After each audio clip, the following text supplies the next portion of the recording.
gros rebondissement pourrait avoir lieu pour Luka Modric, le milieu du Real Madrid. Arrivé en 2012 en provenance de Tottenham, Luka Modric est devenu une véritable légende du Real Madrid. Vainqueur de 5 Ligues des Champions avec la Maison Blanche, l'international croate est désormais le vice-capitaine du club. Moins indiscutable cette saison, l'international croate a été annoncé sur le départ à plusieurs reprises avec des clubs américains et saoudiens sur les rangs au même titre que son ancien club du Dinamo Zagreb. Cependant, l'histoire d'amour avec le Real pourrait bien encore se prolonger. Le Real prêt à prolonger Modric? En effet, selon les informations de A, le natif de Zadar aimerait encore rester la saison prochaine. Et alors que le club présidé par Florentino Pérez semblait être prêt à se séparer de son maître à jouer, le quotidien espagnol révèle que le champion d'Espagne ne mettra aucun obstacle à la volonté de son joueur. En d'autres termes, s'il venait à exprimer sa volonté de rester, alors le Real Madrid devrait bien lui offrir une prolongation de contrat. Affaire à suivre. Le cas Mbappé pose un sérieux problème au vestiaire du Real Madrid. Kylian Mbappé sous les couleurs du PSG. Ce soir, le match de Kylian Mbappé face au Borussia Dortmund sera surveillé de près à Madrid, où le vestiaire ne veut pas que l'avenir du Français éclipse la bonne saison de l'équipe. Ce soir, Kylian Mbappé, 25 ans, va disputer son dernier match de Ligue des Champions au Parc des Princes. Le Français espère terminer en beauté devant un public qu'il a encouragé durant 7 ans. Marquer des buts et offrir la victoire et la qualification en finale de la Ligue des Champions aux fans serait une belle façon de les remercier. Mais la mission sera tout sauf simple face au Borussia Dortmund, qui s'est imposé 1-0 mercredi dernier au Signal Iduna Park. En cas de défaite ou de match nul ce soir, KM7 dirait donc adieu à son rêve de soulever la coupe aux grandes oreilles à Paris. Et cela pourrait impacter son avenir puisque le joueur en fin de contrat le 30 juin pourrait annoncer officiellement son départ du PSG et sa signature au Real Madrid. Sauf que là-bas, tout le monde ne se réjouit pas vraiment de cela. Relevo explique que le vestiaire madrilène, très heureux qu'il rejoigne l'équipe la saison prochaine, ne souhaite pas que l'officialisation de sa signature éclipse la belle fin de saison des Merengues. Sacré champion d'Espagne ce week-end, les coéquipiers de Vinicius Junior n'ont pas encore pu célébrer ce titre. Les Merengues ne veulent pas être éclipsés par KM7. Ils comptent bien le faire et ne veulent pas qu'une potentielle annonce de l'arrivée de KM7 gâche la fête. Idem concernant la Ligue des Champions, où les troupes de Carlo Ancelotti peuvent atteindre la finale si elles éliminent le Bayern Munich. Si Paris et donc Mbappé sont éliminés ce soir, le vestiaire espagnol craint que le capitaine des Bleus attire la lumière sur lui ainsi que sur son arrivée et sa présentation jusqu'à la fin de saison, à chaque conférence de presse. D'ailleurs, Relevo précise que la longueur du feuilleton Mbappé a généré une certaine tension au sein de l'écurie madrilène. Mais la direction fait tout pour que le futur joueur du club ne vole pas la vedette à l'équipe.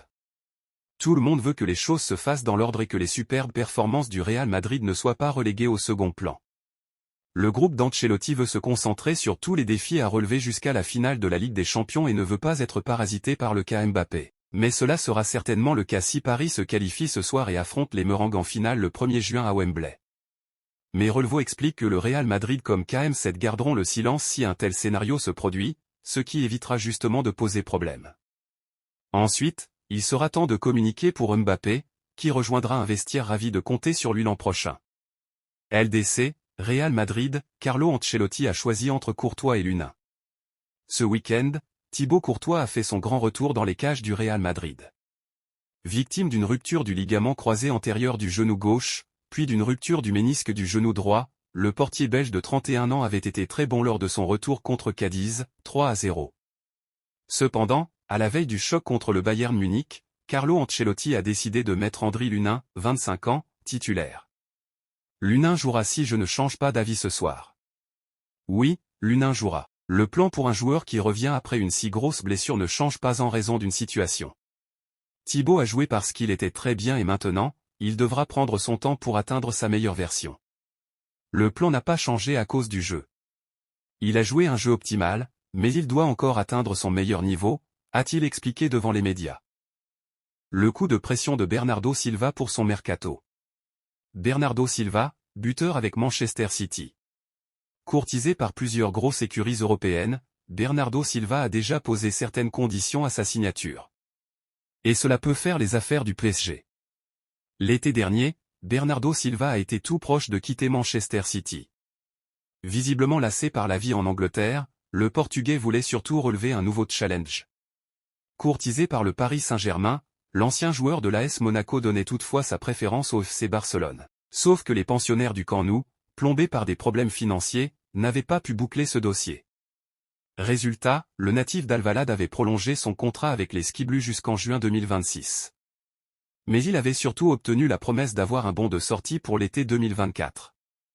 Les Citizens lui ont accordé et ont fixé un prix de départ à 58 millions d'euros. Au courant de ce deal, le FC Barcelone veut toujours le recruter cet été.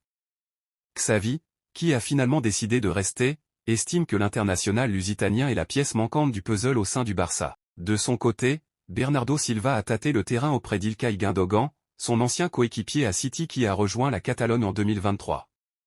Il s'est aussi renseigné auprès de ses compatriotes Joao Félix et Joao Cancelo ainsi que d'autres amis. Bernardo Silva n'attendra pas longtemps. Enfin, il a effectué quelques visites à Barcelone afin de se faire une idée plus précise sur la ville et la vie là-bas. Et visiblement, il est conquis et donne sa préférence au FCB à en croire la presse catalane. Mais ce plan pourrait bien tomber à l'eau si les équipes de Joan Laporta tardent à vendre des joueurs ou à trouver des liquidités pour renflouer leur caisse. Sport et Eurosport 3 explique que Bernardo Silva a posé un ultimatum au Blaugrana. Ainsi, il souhaite que son cas soit réglé au plus vite. Il a même fixé une date limite. En effet, il n'attendra pas au-delà de l'Euro 2024, soit au maximum jusqu'au 14 juillet prochain. Il veut absolument que tout soit bouclé afin de partir l'esprit libéré en vacances. Si le Barça n'a pas bougé, il discutera avec un autre capable d'assumer son transfert. De quoi faire les affaires du Bayern Munich et du Paris Saint-Germain, qui sont clairement intéressés par lui. Et contrairement au culé, l'argent ne sera pas forcément un problème pour les Bavarois et les Français, qui auront des moyens plus importants après le départ de KM7. Le Barça, qui pourrait sacrifier Frenkie de Jong dont le nom revient au Bayern Munich, va devoir s'activer. Le PSG a une carte à jouer. Le salaire de Federico Valverde au Real Madrid comparé à celui de Leroy Sané au Bayern Munich. L'Uruguayen et l'Allemand s'affronteront mercredi soir. Au match aller, le Bayern Munich avait tenu le Real Madrid en échec, 2-2. Nous avons comparé le salaire des deux joueurs. Federico Valverde et Leroy Sané se feront face lors de Real Madrid, Bayern. La rédaction de 90 minutes a comparé le salaire de Federico Valverde, milieu du Real Madrid, à celui de Leroy Sané, ailier du Bayern Munich. Les deux joueurs sont très proches. La saison se passe à merveille pour Federico Valverde. Le milieu de terrain réalise encore une superbe saison avec la Maison Blanche. Tout juste champion d'Espagne, l'Uruguayen affrontera mercredi soir le Bayern Munich. Un peu discret au match aller, le natif de Montevideo n'hésitera pas à se montrer dans son jardin, le Santiago Bernabéu. Pour Leroy Sané, l'histoire est un peu plus compliquée cette année, deuxième au classement en championnat, sorti de toutes les compétitions avec le Bayern, l'Allemand n'a plus que la C1 à jouer cette année. En jambes au match aller le Franco-Allemand s'était même offert un but sur une frappe sèche au premier poteau. Très motivé, l'ailier et son équipe donneront tout pour ramener le dernier trophée possible au club cette saison. Darwin Núñez dira adieu à Liverpool cet été alors que Jürgen Klopp tire sa révérence après 8 années passées à Anfield en tant qu'entraîneur. Un autre départ pourrait secouer les Reds, celui de Darwin Núñez. Liverpool dit au revoir à l'un de ses entraîneurs légendaires, Jürgen Klopp, qui a joué un rôle crucial dans l'histoire du club de la Merseyside. En collaboration avec la direction des Reds, chaque joueur recruté était approuvé par l'ancien coach du Borussia Dortmund.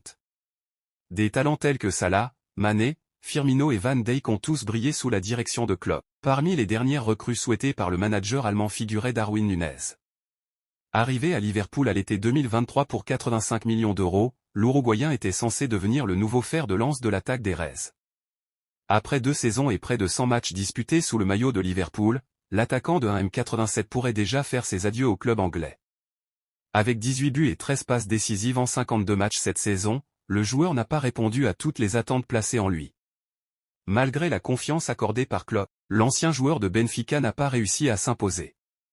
Rapidement comparé à Erling Haaland lors de leur arrivée simultanée en Premier League, le joueur de Manchester City a explosé, tandis que Núñez n'a pas suivi le même chemin. 2 ans plus tard, leur duel en Premier League pourrait toucher à sa fin. Le buteur uruguayen est courtisé du côté de l'Espagne, au FC Barcelone. Selon le journal espagnol Sport, le Barça serait intéressé par Darwin Núñez. Les deux camps s'étaient déjà rencontrés lors d'un match de Ligue des Champions en 2021, où Benfica avait battu le club catalan sur le score de 3-0, avec un doublé de l'Uruguayen. De plus, Sur le compte Instagram du joueur de 24 ans, toutes les photos le montrant avec le maillot des Rays ont été supprimées. Sur le réseau social de Nunez. Le divorce entre Liverpool et Darwin Núñez semble presque inévitable.